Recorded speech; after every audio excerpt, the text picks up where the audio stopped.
Yes. ఇప్పుడు మనం ఒకవేళ జీరో ఇన్వెస్ట్‌మెంట్ కాకుండా నార్మల్‌గా ఒక మనీ పెట్టి మనం బిజినెస్‌లోకి దిగుతున్నాం. అవును. అది మనం ఇన్వెస్ట్‌మెంట్‌లనేవి డైవర్సిఫికేషన్ అవ్వాలా? లేకపోతే ఒకే దాంట్లో ఇన్వెస్ట్‌మెంట్ పెట్టేలా ఉండాలంటారా? ఇప్పుడు మన ఇన్వెస్ట్‌మెంట్ పెట్టి చేసే బిజినెస్ ఎలా ఉండాలంటే, మల్టిపుల్ ఇన్వెస్ట్‌మెంట్స్ ఉంటాయి మేడం. హ్మ్. అంటే ఇప్పుడు జనరల్‌గా రియల్ ఎస్టేట్‌లో ఇన్వెస్ట్‌మెంట్ చేస్తారు. రియల్ ఎస్టేట్‌లో ఇన్వెస్ట్‌మెంట్ చేసినప్పుడు దాని మీద వచ్చే మళ్ళీ రిటర్న్స్ తోటి హ్మ్. మళ్ళీ ఇంకొక చోట చేయటం, దాన్ని మల్టిప్లై చేయడం అన్నట్టు. హ్మ్. అంటే నేను చెప్పేదేంటంటే మొత్తం కూడా రియల్ ఎస్టేటే చేయొద్దు.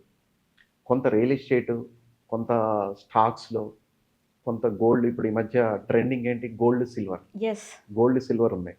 అంటే చాలామంది ఎట్లా ఉంటుందంటే గోల్డ్, సిల్వర్ బాగా పెరిగిన తర్వాత చాలామంది ఎంటర్ అయినోళ్ళు కూడా ఉన్నారు. అవును. లాస్ట్‌లో. అవును. ఇప్పుడు ఎంటర్ అయ్యి కూడా నాకు తెలిసినోళ్ళు కూడా సిల్వర్ కొని ఇప్పుడు ఇబ్బంది పడుతున్నారు. యెస్. అంటే బాగా బాధితురాలిని స్పీడ్ సార్. ఎళ్తుంది. బాగా మార్కెట్ స్పీడ్ ఎళ్తుంది కదా! నేను ఒకటే చెప్తాను. స్పీడ్‌గా వెళ్ళేటప్పుడు ఎప్పుడు ఎంటర్ అవ్వకూడదు మనం. అంటే ఓకే. బిజినెస్‌లో టెంప్టింగ్ అనేది ఉండకూడదు.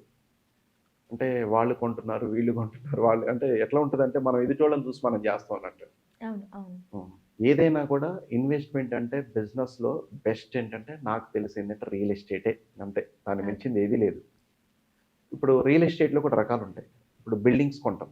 హ్మ్. అంటే రెంటల్ ఇన్‌కమ్ అంటారు. హ్మ్. రెంటల్ ఇన్‌కమ్ కూడా బెస్ట్ ఇన్‌కమ్ అన్నట్టు. ఒకసారి ఇన్వెస్ట్ చేస్తే జీవితం మొత్తం తరతరాలకు కూడా దాని మీద రెంట్ వస్తది. అది రెంటల్ ఇన్‌కమ్ ఏందంటే పెరుగుతా ఉంటది. ఎవ్రీ 3 ఇయర్స్ 10%, 20% అనేది అప్రిషియేషన్ అవుతూనే ఉంటదన్నట్టు. ఓకే. ఇప్పుడు మనం లోన్ తీసుకొని ఏదన్నా ఒక ఇల్లు కడతాం మనం. ఇల్లు కొనడమా ఏదో ఒకటి చేస్తాం మనం. ఈ లోన్ 20 ఇయర్స్ టెన్యూర్ ఉంటది. ఇది 20 ఇయర్స్ కల్లా ఈ ఈఎంఐ కంటే దీని మీద ఎక్కువ ఆ రెంటల్ ఇన్‌కమ్ ఏంటంటే ఎక్కువ వస్తదన్నట్టు. ఓకే.